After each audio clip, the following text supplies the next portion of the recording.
क्या ईश्वर मर गया है? ये सवाल सुनते ही मन डर जाता है, चौंक जाता है। लेकिन ओशो कहते हैं डरने की जरूरत नहीं है, क्योंकि जो मर सकता है वह ईश्वर हो ही नहीं सकता, और जो सच में ईश्वर है वह कभी मरता नहीं। ओशो कहते हैं ईश्वर मर गया है, यह कथन ईश्वर के विरुद्ध नहीं है, बल्कि झूठे ईश्वर के विरुद्ध है। वह ईश्वर जिसे इंसान ने अपने डर, अपनी लालच और अपनी अज्ञानता से गढ़ लिया था, वह मर चुका है।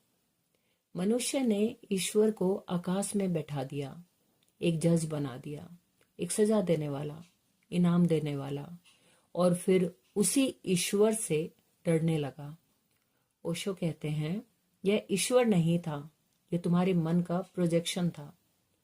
जब विज्ञान आया, जब तर्क आया, जब प्रश्न उठे, तो यह झूठा ईश्वर टिक नहीं पाया। इसलिए नित्से ने कहा ईश्वर मर गया है। लेकिन ओशो कहते हैं मर गया है तुम्हारा बनाया हुआ ईश्वर, असली नहीं। असल ईश्वर कोई व्यक्ति नहीं है, कोई शक्ति नहीं जो बाहर बैठी हो। ईश्वर एक अनुभव है, एक चेतना है, एक मौन है, जिसे शब्दों में नहीं बांधा जा सकता।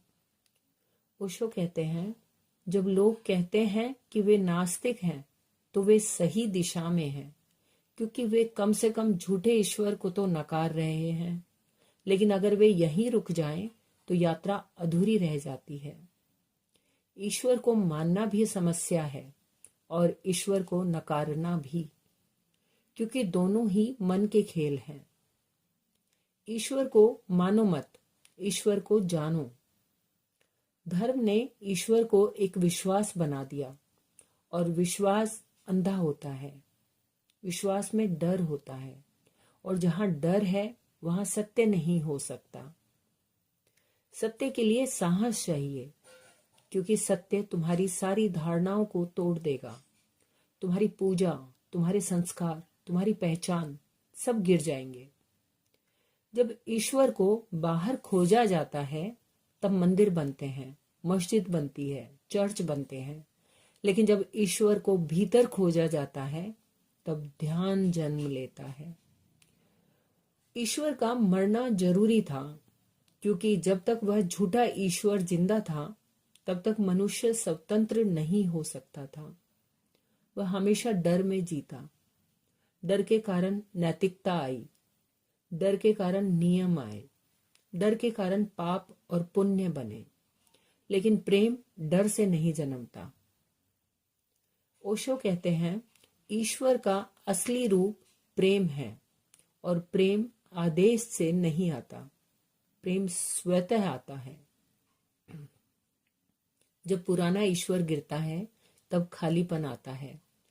लोग उस खालीपन से डर जाते हैं। वे कहते हैं अब जीवन का क्या अर्थ है? ओशो कहते हैं यही तो शुरुआत है। खालीपन से मत भागो। उसी खालीपन में सत्य उतरता है। उसी शून्य में परमात्मा प्रकट होता है। ध्यान का अर्थ है उस खालीपन के साथ सहज होना, बिना किसी सहारे के, बिना किसी विश्वास के। ईश्वर कोई जवाब नहीं है। ईश्वर एक प्रश्न है, एक जीवित प्रश्न, जो हर पल तुम्हारे भीतर धड़कता है। जब तुम चुप बैठते हो, तब मन शांत होता है। जब विचार थक जाते हैं, तब अचानक कुछ घटता है। कोई आकृति नहीं, कोई नाम नहीं, और एक गहरी उपस्थिति। वही ईश्वर है जो कभी पैदा नहीं हुआ, इसलिए कभी मरेगा भी नहीं। पुराने ईश्वर की मृत्यु मनुष्य को जिम्मेदार बनाती है। अब तुम किसी पर दोष नहीं डाल सकते। अब तुम्हें स्वयं जागरूक होना होगा। ओशो कहते हैं जब धर्म का अर्थ बदलना होगा, पूजा नहीं ध्यान, विश्वास नहीं अनुभव, डर नहीं प्रेम।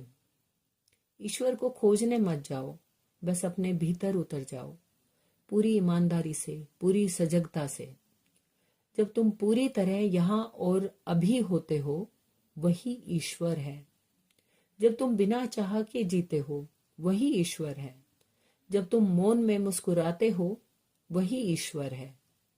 ईश्वर किसी किताब में नहीं, ईश्वर किसी मंदिर में नहीं, ईश्वर तुम्हारी आंखों में है, तुम्हारी सांसों में है, तुम्हारे मौन में है। ओशो कहते हैं ईश्वर मरा नहीं है, तुम्हारी कल्पना मरी है। यह मृत्यु शुभ है, क्योंकि जब पहली बार मनुष्य सच में धार्मिक हो सकता है, बिना डर के, बिना झूठ के, बिना पाखंड के।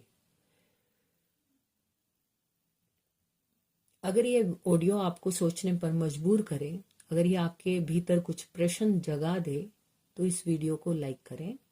ओशो की पुस्तकों के सार, आध्यात्मिक विचार और शांत ऑडियो कंटेंट के लिए चैनल को सब्सक्राइब करें और नोटिफिकेशन बेल को ऑन कर लें। सवाल जिंदा रखिए, उत्तर खुद आ जाएगा। धन्यवाद।